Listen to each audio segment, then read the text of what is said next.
नमस्कार मित्रांनो, कमळी या मालिकेच्या आजच्या भागामध्ये अगदी मनपूर्वक मी तुमचं स्वागत करते। आजच्या भागामध्ये आता कमळीने जे बाहेर विजेत्या क्लासच्या बाहेर उपोषण सुरू केलेलं असतं आणि तेव्हा तर रितेश बाहेर येतो आणि तेथे एक ब्लॅकबोर्ड त्याने लावलेला असतो।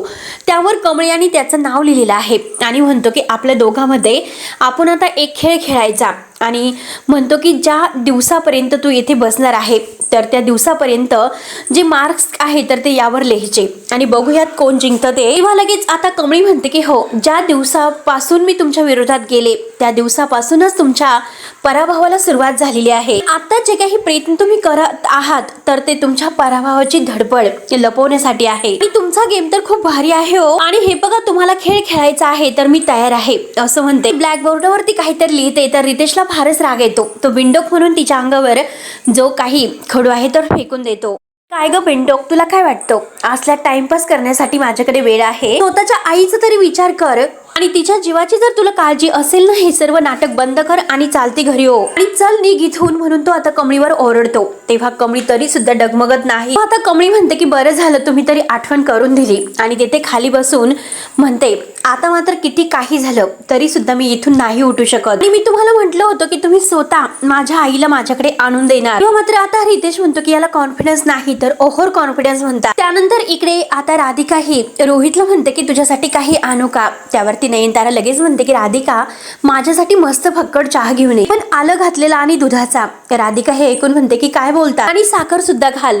राधिका खूपच खुश होते आणि आणते असं म्हणते तर राधिका किचन मध्ये जाते चहा आणण्यासाठी आणि तेवढ्यात रोहित नयनताराला विचारतो की काय ग आई, काय झालं, काय म्हणतेस? आज मात्र तू फारच खुश दिसत आहे, नक्की काय झालं, कारण काय आहे? तेव्हा आता नयनतारा म्हणते की अरे आज तर मी खुश आहेच, कारण सगळ्या गोष्टी माझ्या मनासारख्या होतात आणि मग बघतच राहा की ऋषी कसा कमळीला विसरतो ते। तेव्हा आता रोहित म्हणतो की आई तुझ्या डोक्यामध्ये नक्की काय सुरू होतं हे फक्त मला माहिती होतं, मी फक्त तुला बोलून दाखवलं। आणि तेवढ्यात तेथे सतीश येतो आणि सतीश त्यांना दोघांनाही म्हणतो की मला मात्र हे तुमचं नाही पटलेलं आणि तो नयनताराला म्हणतो की नयनतारा अगं हे फक्त तू ऋषीला खोटं बोलून तिकडे पाठवलं, हे मात्र तू चांगलं केलेलं नाहीस। जेव्हा त्याला हे सर्व समजेल तेव्हा त्याला काय वाटेल, त्याला भयंकर राग येईल तुझा। किंवा नयनतारा म्हणते की हे बघ सतीश, मी त्याला खोटं बोलून नाही पाठवलं, फक्त 2 दिवस जरा मी अगोदर पाठवलं। मी राहिला प्रश्न त्याच्या रागाचा तर तो राग मी सहन करेल, कमळीला मात्र मी माझ्या ऋषीच्या आयुष्यामध्ये कधी सहन नाही करू शकणार। तेव्हा सतीश म्हणतो की हे बघ एकदा ऐकून घे, याची किंमत तुला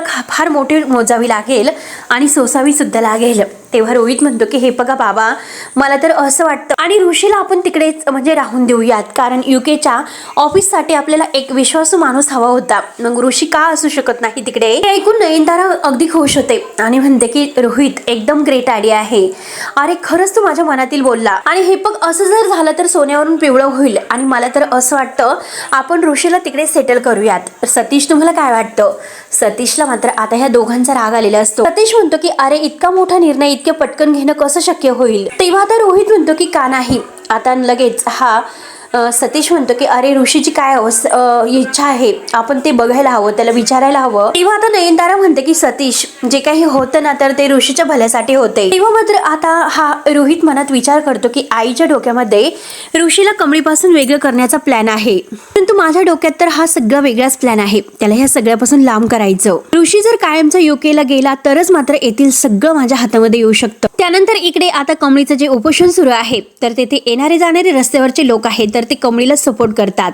तिला मात्र आता अगदी खूपच छान आहे असं अंगठ्याद्वारे खुणावून म्हणतात। तेव्हा आता कमळी खूपच खुश होते, छान जसा प्रतिसाद त्यांनी दिलेला असतो। त्यानंतर मात्र आता सगळेजण फोटो वगैरे सुद्धा काढत आहेत तर इकडे कमळी मात्र ही निंगीला विचारते की अगं मी तर बंड्याला घरी पाठवलं होतं, तो अजूनपर्यंत का आला नसेल, एकदा तू त्याला विचारून बघ। निंगी म्हणते की अगं तो येतच असेल आणि त्या कुणाला आता कमळी म्हणते की अरे मी त्या एका मुलाला काहीतरी आता कागद वगैरे आणण्यासाठी सांगितले होते, अजूनपर्यंत तो का आला नसेल। तेव्हा आता कुणाला म्हणतो की थांब कमळीताई, मी इकडे सगळं काही घेऊन येतो आणि तो चला रे म्हणून सगळ्या मित्रांना आणि मैत्रिणींना कामाला लावतो। बंड्या मात्र आता शिवरायांची जी काही मूर्ती आहे तर ते आणायला गेलेला असतो आणि तेथे येतो आणि कमळीला म्हणतो की कमळे हे बघ तुझं दैवत आणि शक्तीपीठ।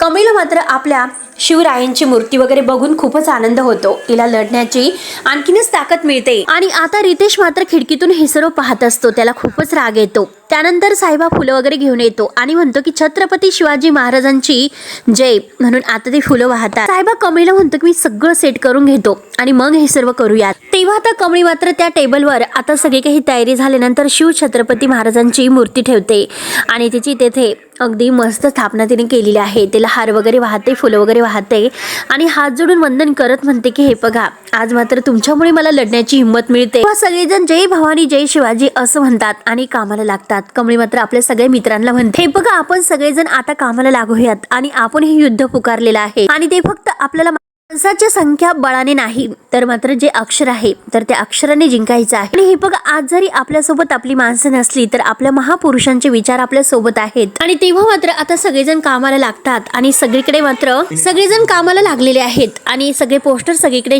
चिटकवलेले आहेत विजेता कोचिंग क्लासच्या विरोधात. आता रितेश मात्र हे सर्व काही पाहतो. त्याला मात्र खूप आता ह्या कमळीचा आणि बाकीच्यांचा राग येत असतो.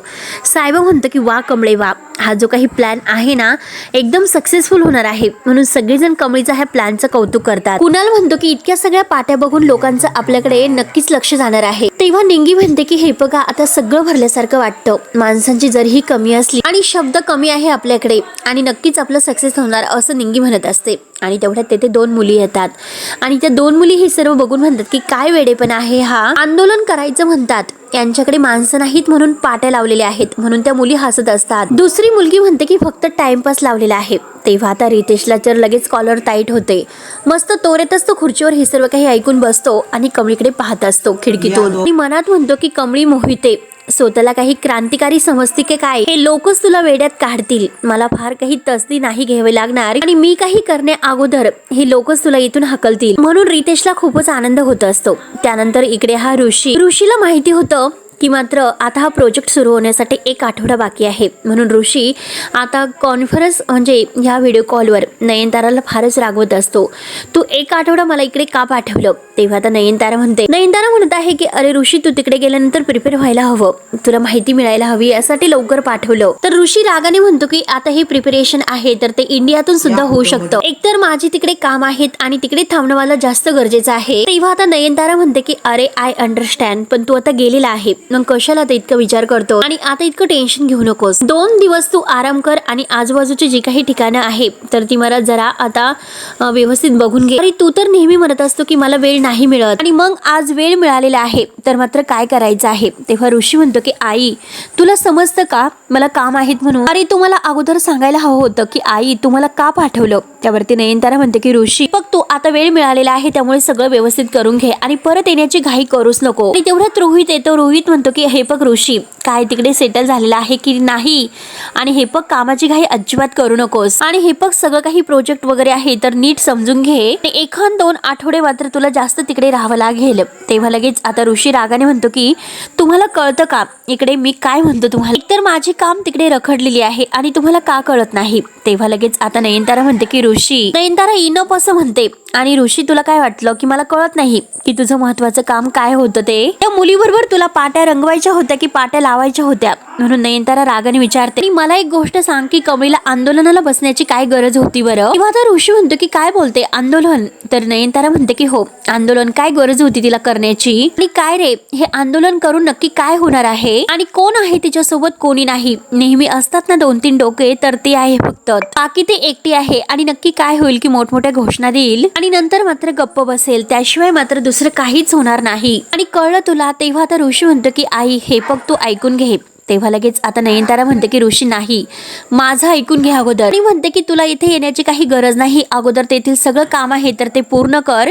इथे येऊन मात्र क्रांतिकारी होण्याची काही गरजच नाही. तसंही त्या मुलीचं काम हे पर्सनल आहे. उगाच मात्र असं भासवते की ते सगळ्यांचं आहे. त्यामुळे मला असं वाटतं की तू तुझ्या कामावर फोकस करावा. आणि त्यानंतर मात्र आता ऋषीला हे ऐकून धक्काच बसतो. ऋषीला राग येतो.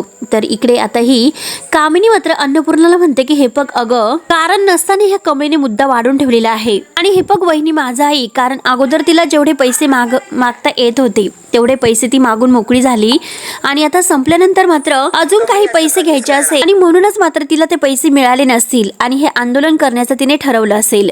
अन्नपूर्णा आजी स्पष्ट म्हणते की शक्य नाही, माझा तिच्यावर पूर्ण विश्वास आहे असं म्हणते. म्हणते, तर कामिनी म्हणते की नाही ग बहिणी, अगं तू सगळ्या गोष्टींचा निर्णय आहे तर तो भावनेच्या आहारी जाऊन घेत असते. हे बघ अगं असं नाही, कधीतरी व्यवहारी सुद्धा विचार करावा लागतो. आणि मला एक गोष्ट सांग, रितेशने पोस्टरवरती तिचा फोटो लावला, अगं मग तो फोटो तिने तिच्या परवानगीशिवाय लावलेला आहे का? आणि मला एक गोष्ट सांग, रितेशला मात्र तू माझ्यापेक्षा जास्त ओळखते आणि त्याने तुझ्या हाताखाली सुद्धा काम केलेलं आहे आणि तो असा करेल का? तेवढ्यात रागिनी म्हणते की हो आई, आणि एक विचार करा की कमळीची आई वारली, मी मुंबईला आल्यानंतर मात्र हॉस्टेलमध्ये राहण्याऐवजी तिने तिची स्वतंत्र खोली घेतली. तेवढ्यात अन्नपूर्णालाही माहिती नसल्यामुळे ती धक्क्यानेच पाहते. रागिनी लगेच म्हणते की हो, तुम्हाला माहिती नव्हतं, ती हॉस्टेलमध्ये नाही राहत, तिने स्वतंत्र खोली घेतलेली आहे आणि त्याचं भाडं ती भरत आहे. एकतर तिच्याकडे कमालीचा जॉब सुद्धा नाही, हे सगळं तिला परवडत राहील म्हणून. तुम्हीच विचार करा की तिच्याकडे एवढे पैसे आलेत कुठे? त्यावरती आता कामिनी लगेच म्हणते की हे बघ वहिनी, एक गोष्ट मात्र स्पष्ट होते, एखादं घर जर भाड्याने घ्यायचं असेल तर ते भाडं द्यावं लागेल आणि भाडं देऊन उपयोग नाही.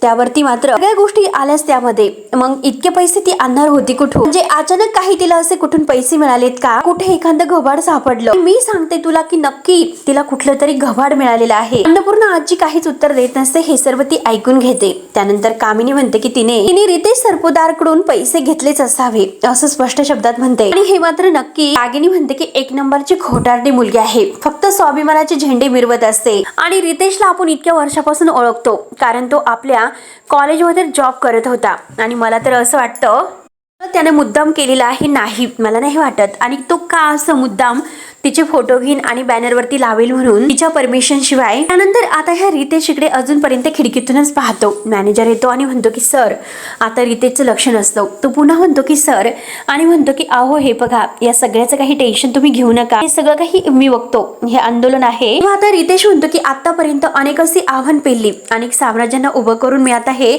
साम्राज्य उभं केलेलं आहे. मोठमोठे ब्रँड, मंत्री सगळे काही माझ्या समोर झुकलेत.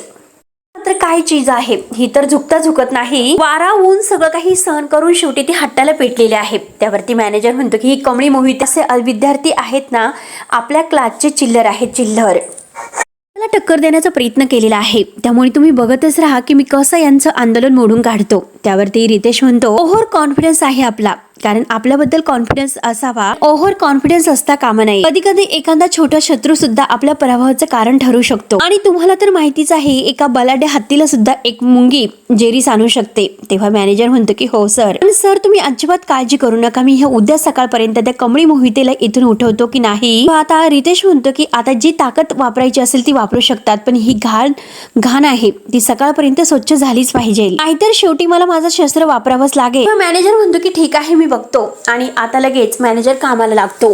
त्यानंतर अन्नपूर्णा हे दोघींचं सगळं बोलणं ऐकून घेते आणि जायला निघते.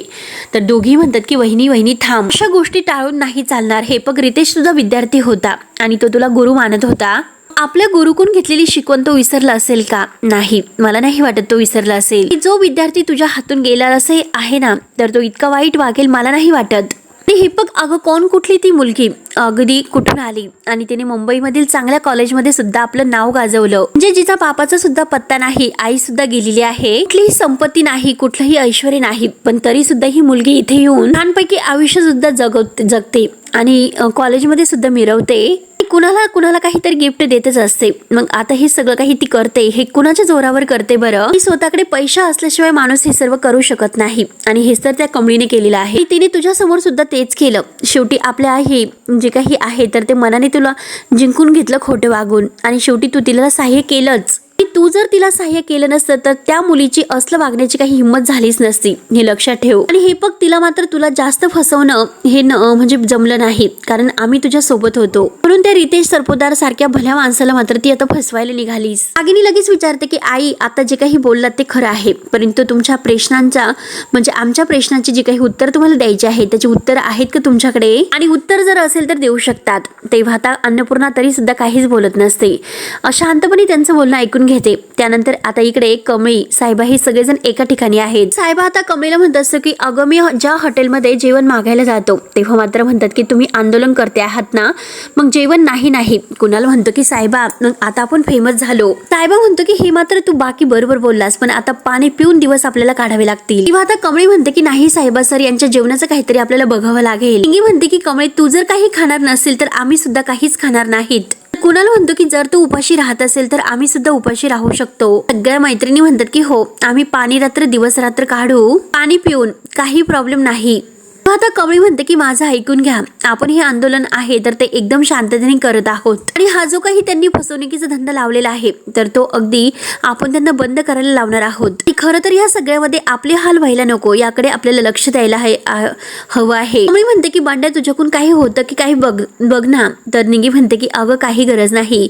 सगळ्या मैत्रिणी म्हणतात की कमळी आम्ही तुझ्या सोबत आहोत. बांड्या म्हणतो की ठीक आहे, मी बघतो, जवळपास मिळेल असं नाही वाटत, मी जरा बाहेरच्या साईडला बघून येतो. आता साहेबा म्हणतो की चल मी सुद्धा तुझ्या सोबत येतो. बंड्या म्हणतो की नाही, तुम्ही इथे थांबा, मी एकटा जातो, कारण हा रितेश सरपोतदार आहे तर तो आपल्याला हकलवण्यासाठी कोणत्याही थराला जाऊ शकतो, त्यामुळे मात्र तुम्हाला इथे थांबणं खूप गरजेचं आहे.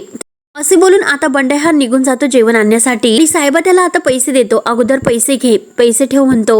आणि तेव्हा मात्र मित्रांनो हा भाग येथे संपतो. पुढील भागामध्ये नक्की काय होईल बघायला विसरू नका. तोपर्यंत धन्यवाद.